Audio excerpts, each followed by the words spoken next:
I've obviously, we've been working together for like the last 9-10 months, and in my life, I've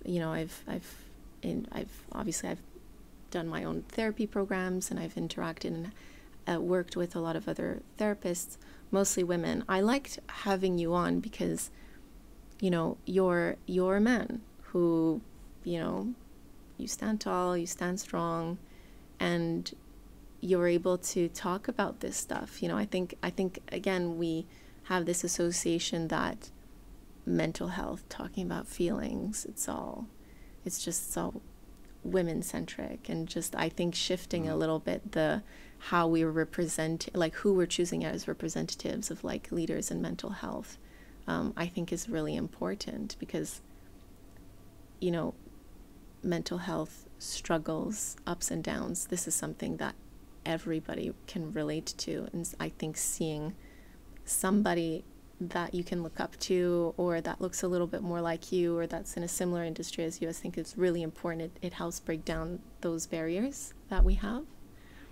I don't know, or I think like maybe it's like a marketing thing too. I don't know, like in my head, I'm seeing men's group, which again, I'm like huge fan of, I think is a great thing.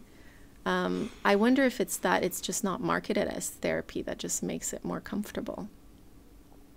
Because it's not therapy group, it's not men's therapy, it's men group, it's brotherhood, and it's almost like injected in that are like therapeutic moments, therapeutic opportunities.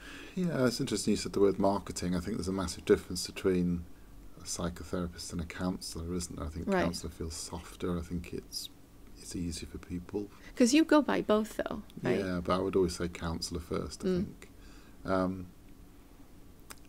Definitely, I think amongst the therapy groups, there are a lot more female therapists than male. I don't know what the percentages are, but I say it's probably in the realms of like 90-10.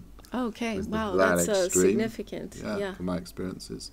Certainly when I set up my practice, my assumption, wrongly, was that I would get a lot of male clients, because males would be attracted to males. And to some extent that's true, but I get an awful lot of female clients as well.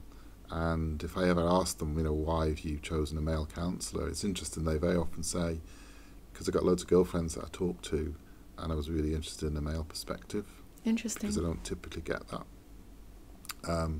But there probably is a need for more male counsellors out there, because I suspect the trend over time will be, we talked about this earlier, didn't we, that the prevalence of mental health issues is almost double in females as it is in males in the official statistics. But we suspect that's not true.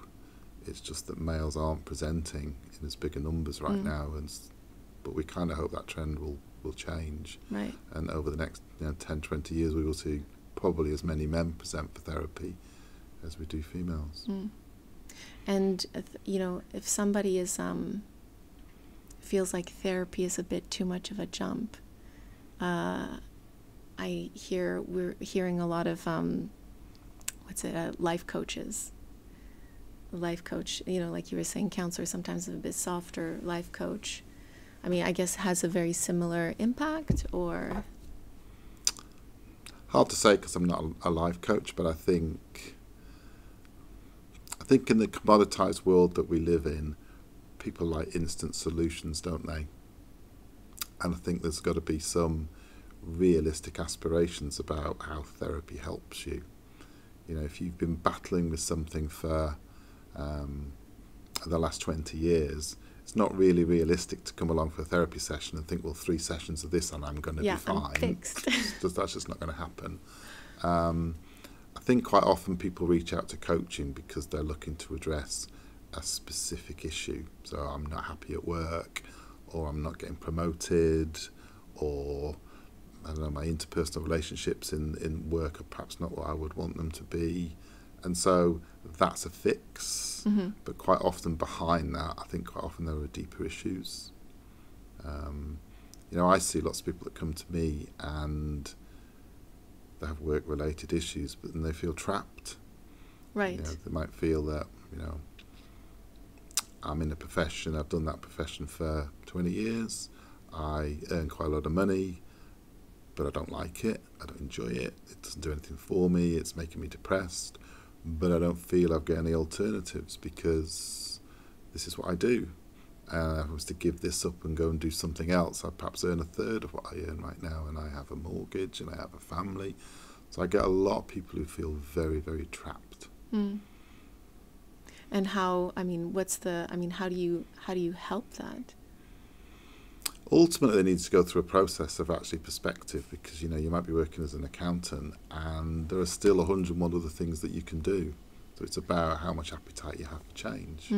But I don't think it's sustainable, is it? If you're 40 years of age and you're doing something that you really do dislike, can you really dig in until you're 65 and do that for another 25 years? Yeah. I think it's about understanding that that's not something that's an option.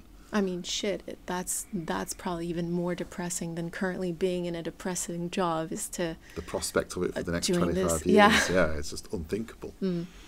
And so that's quite a long process to change people's perspective and start to get them to explore what are the other options, because there has to be another option.